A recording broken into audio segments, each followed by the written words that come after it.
And now we finally get to the last in the original series with Rec 4 Apocalypse. Unlike Rec 3, this film goes back to follow on the story of the first two movies, so of course if you haven't seen them and don't want anything spoiled, you should probably stop watching this video. The film starts inside the building as we see special forces invading. While going through the building they find Angela. She then wakes up on a boat where two of the special force officers and an old lady who survived the third movie are also being held unaware of where they are. They are all tested by a doctor known as Dr. Jinnard to make sure they're not infected. However, after leaving the room, Angela escapes. She's then stopped and they explain where she is, kind of making the whole thing pretty damn pointless. There is a computer guy called Nick who has the camera from the first movie and is trying to get the footage off of it so they can see exactly what happened. However, soon afterwards there is a blackout in which an infected monkey escapes. The infected monkey then bites a cook and the blood from the monkey contaminates the ship's food supply, basically making most of the crew turn into zombies. After looking through the video, they find that the monster from the end of the first film released a parasite inside of Angela, making them believe that not only is she still infected, but that the parasite is actually inside of her. So then we have a long chase scene where the doctor, known as Dr. Riccardi, who is the villain in the film, is trying to catch her so they can cut the parasite out of her and use it to create the antidote for the virus. At the same time, they have to avoid getting killed by the zombies. Look, because the film doesn't really have a simple plot and stuff doesn't really happen until the last half hour, I'm just gonna say everything else that happens in the plot. If you don't want it spoiled, I'd say click off the video. Basically, we find out that the parasite left Angela and entered one of the special force officers known as Guzman. Dr. Riccardi decides that the mission has failed and turns on the 20-minute self-destruct countdown. Angela and Nick then have to escape the ship without being bitten by a zombie or without Guzman either killing them or transferring the parasite into them. Of course, they get out, leaving a lifeboat, and the parasite gets eaten by a CGI fish. It's a happy ending. I have to say, I really did not like this movie. I thought it was really bad.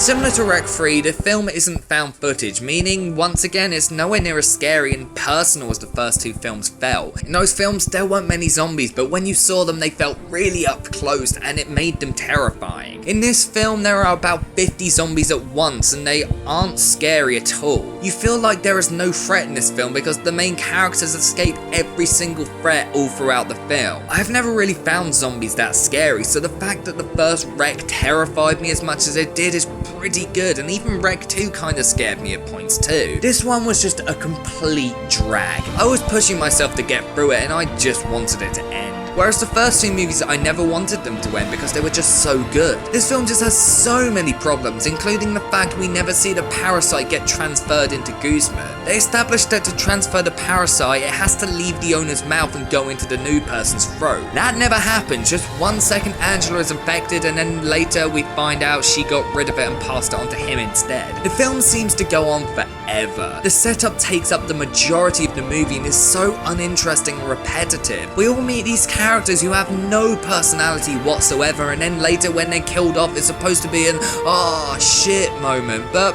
I just didn't care. I was just like, oh, that person's infected now.